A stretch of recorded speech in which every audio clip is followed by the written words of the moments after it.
はい、これからシャープのフィルターについて説明していきます。このシャープのフィルターどういった時に使うかというと、今画面に表示されているこういった岩の山ですねの輪郭を強調したい時、あとはですね建物ですね、建造物ビルだとか、あと橋だとかの、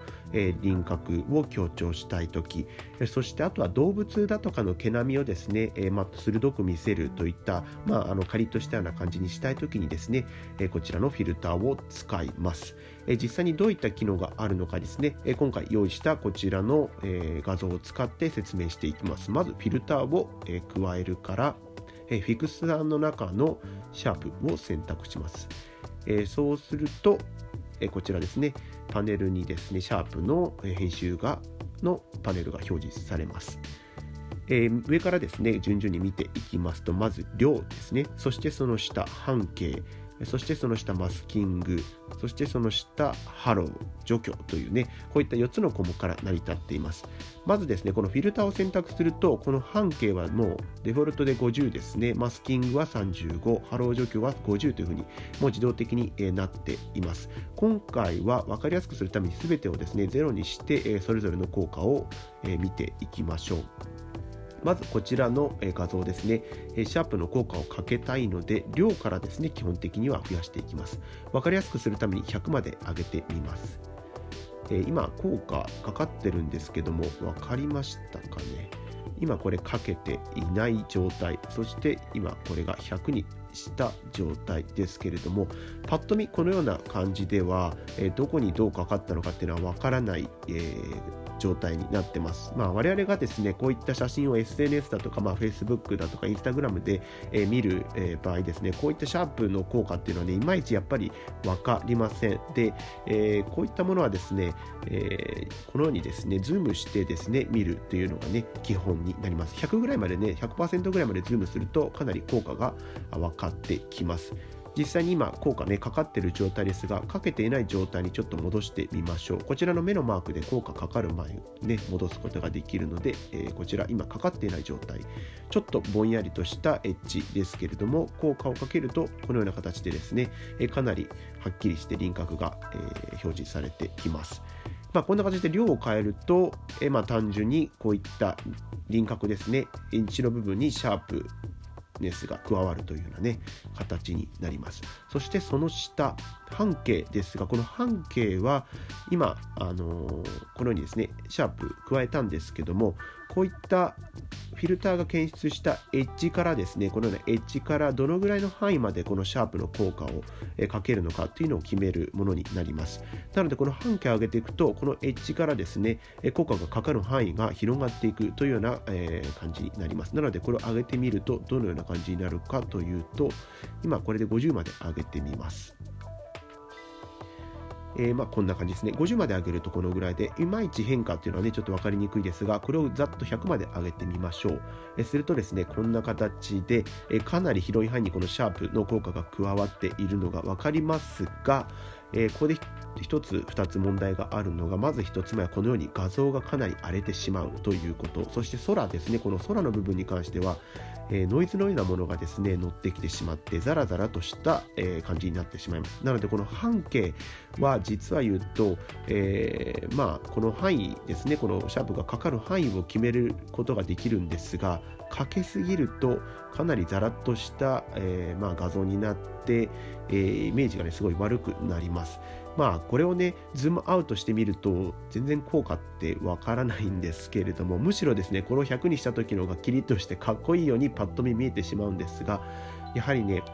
例えばプリントしたりだとかポスターに大きくしてみたりとか、厳密にこうやって見たりするとかなり画像が劣化しているというのがね分かります。でこれではねやはり良い作品にはならないので、半径をですね上げるのはやはりお勧めできません。でデフォルトでここ50になっているので、基本的には50ぐらいでいいのかなというふうに思います。そして動物の写真だとかで毛並みをねもっとこう強調したいといった時には、この半径をね少し下げるのがポイントかなというふうに思います。なので効果がかかる範囲をね、小さくするということで、よりターゲットを絞ってこの効果をかけるといったことになるので、基本的な風景の写真、あと建物の写真だとかであれば50ぐらいでいいのかなというふうに思います。そしてその下に行ってみましょう。このマスキングですね。このマスキングはどういった機能かというと、このマスキングを上げることによって、このフィルターのね、が自動的に、いい具合にこのシャープをかけてくれるといったような形になりますが、これデフォルト35になってるんですが、これをねずっと上げていくとどのような感じになるかというと、こうやってね見ていただくと分かるんですが、かなりね、なんと言いますかね、これ絵というか絵画というか、もう輪郭が崩壊して絵画のようになってしまいます。なのでもちろん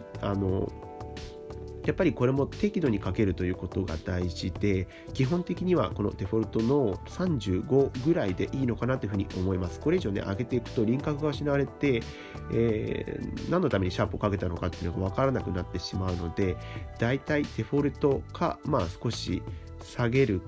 でも20ぐらいですかねか、40ぐらいの間かなというふうに個人的には思っています。なので基本的にこの半径マスキングはデフォルトの半径が50、マスキングは35でいいかなというふうに思います。そしてこのハロー除去ですが、これねとっても大切な機能になるんですが、例えばこのシャープの効果をですね100に上げて、先ほどの半径もかなり上げてシャープをねかなりかけていくと、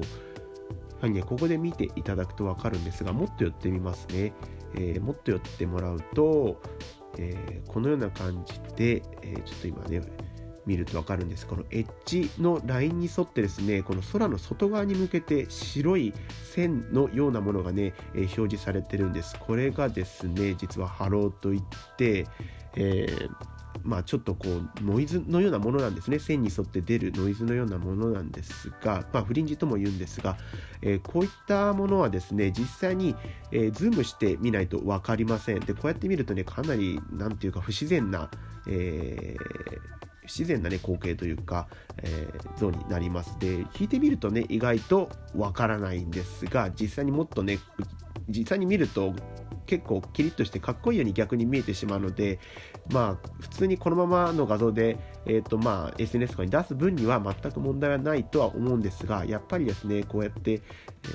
本格的に綺麗な写真を作ったりしようと思えば、こういったハローというのはねすごい大きな問題になってきます。でこういったハローを取り除くのがですね、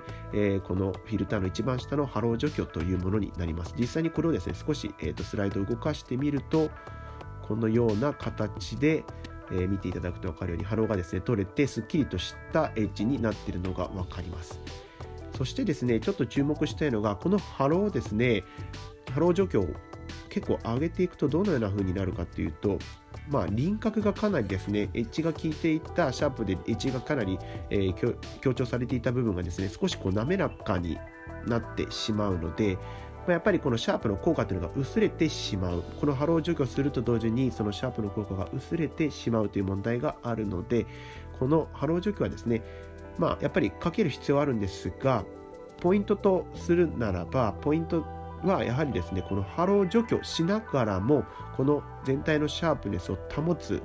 そういったところをめがけてこのスライダーを動かしていく。なので、天秤にかけてですね、ちょうどいいところで、このハロー除去を設定するといいかなというふうに思います。今回は40ぐらいでいいかなというふうに私は思ってますが、デフォルトは50、50でもいいですね。40から50ぐらいでこの場合はちょうどいいかなというふうに思うので、これで、調整してみるといいかなというふうに思います。なのでざっくりと言うと半径マスキングハロー除去はですねだいたいデフォルトのままでいいかなというふうに思います。なのであとは、この量をですね動かしてちょうどいいところのシャープネスで、調整するというような感じでやってもらえばいいかと思います。なので常にねちょっと引いたり寄ったり引いたりズームアウトしたりズームしたりしてですねズームインして、一番かっこよく見えながらも自然であるっていったところを目指してこのシャープというフィルターを使うといいかなというふうに思います。はい、今回はシャープのフィルターの機能と使い方についての動画でした。いかがだったでしょうか。このシャープのフィルターなんですが、使い方はね人それぞれかとは思うんですが、一番大事なのは最大限にこのシャープの効果を得ながら、問題となっていたノイズですね、あとはハローですね、そして、画像劣化ですよね。そういったものの問題をいかに最小限にしていくかというところがポイントになるかと思います。あとはですね、このシャープのフィルターなんですけれども、例えば風景写真のシーンだとか建物のシーンだとか動物のシーンとかでやっぱり若干調整はね、異なってくると思います。なので実際に、写真ですね、画像を取り込んでみていろんなシチュエーションで試してみて、練習していくといいんじゃないかなというふうに思います。とってもね、素晴らしいフィルターで、他にもね他のソフトウェアでもこういったシャープのフィルターありますけれども、やっぱり風景写真とかのシーンでは結構重要になってくると思うので、ぜひねこの写真かっこよくしたいっていうふうに思えばこのフィルター使えるようになったらいいかなというふうに思います。はい、本日のですね動画は以上になります。また次の動画でお会いしましょう。